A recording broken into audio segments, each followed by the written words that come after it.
Coke পেপসির বাংলাদেশের বিরাট বড় বাজার। কোকের ব্যবসা চলেছে প্রায় ৬০ বছর ধরে, পেপসির প্রায় ২৫ বছর। বাংলাদেশে কোমল পানীয় বাজারে তারা মাফিয়ার মতো। দেশীয় বা বিদেশি অন্য কোনো বেভারেজ ব্র্যান্ডকে তারা এদেশে টিকতে দেয় না। তাদের মার্কেটিং আর ব্র্যান্ডিং পলিসি এত স্ট্রং, অন্য কোনো ব্র্যান্ডকে তারা তাদের সাম্রাজ্যের প্রতিনিধিত্ব করতেই দেয় না। ফিলিস্তিনি ইস্যু নিয়ে যখন কোক পেপসির বয়কটে ঢেউ উঠল বাংলাদেশে, তখন মোজো হঠাৎ করে ফিলিস্তিনির প্রতি নিজেদের সহমর্মিতা স্বরূপ ঘোষণা দিল তারা প্রতি বোতল থেকে ৳১ করে ফিলিস্তিনি নিপীড়িত মানুষের জন্য পাঠাবে।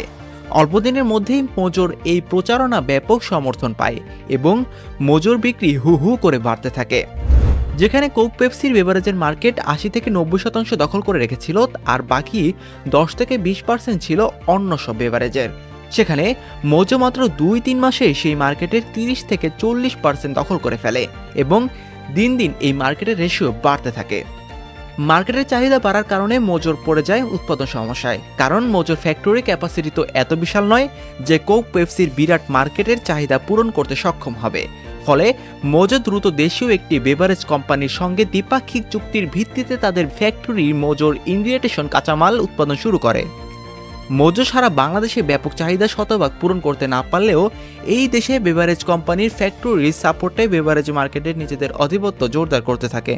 কিছুদিন যাওয়ার পর হঠাৎ এই দেশীয় কোম্পানি থেকে মোজোকে জানানো হয় তারা ফ্যাক্টরিতে আর মোজোর ইনগ্রেডিয়েন্ট উৎপাদন করবে না। কেন, সেই কেনর কোনো জবাব নেই। বালেক ব্যক্তি মাত্র এই কারণ অনুধাবন করতে পারবেন। আর এই দেশীয় বেভারেজ কোম্পানিটি বাংলাদেশের যেমন তেমন কোম্পানি নয়, বাংলাদেশের টপ 5-এর একটি মাল্টিন্যাশনাল কোম্পানি। শত শত প্রোডাক্ট আছে তাদের, নাম বলছি না। বাংলাদেশ ছাড়াও প্রোডাক্ট বিশ্বের প্রায় 50টি দেশে এক্সপোর্ট হয়। তো এই সিচুয়েশনে এসে মোজো পড়ে যায় দারুণ ক্যারাকলে। একদিকে পানীয় ব্যাপক চাহিদা আর ওদিকে তাদের উৎপাদন ঘাটতি, ফলে মার্কেটে পড়তে থাকে বিরূপ প্রতিক্রিয়া। চারদিকে মোজো মোজো বলে হাহাকার। তাছাড়াও নানান জনের নানা বিরূপ মন্তব্য তো আছেই। মোজোকে নিয়ে তৈরি হয় নানা রিউমার, নানা কনসেপশন থিওরি। তাই বলে মোজো বসে থাকেনি। মোজো তাদের ফ্যাক্টরি ক্যাপাসিটি বাড়াতে তৈরি জার্মানির সঙ্গে যোগাযোগ করে। ফ্যাক্টরি মেশিনারি যে বিশ্বের সবচেয়ে আধুনিক ও টেকসই প্রযুক্তির মেশিন সাপ্লাই দেয় জার্মানি কোম্পানি। তাদেরকে রিকোয়ারমেন্ট অনুযায়ী মেশিন তৈরির অর্ডার দেওয়া হয়, কেননা এসব মেশিন ইনস্ট্যান্ট কেনা যায় না।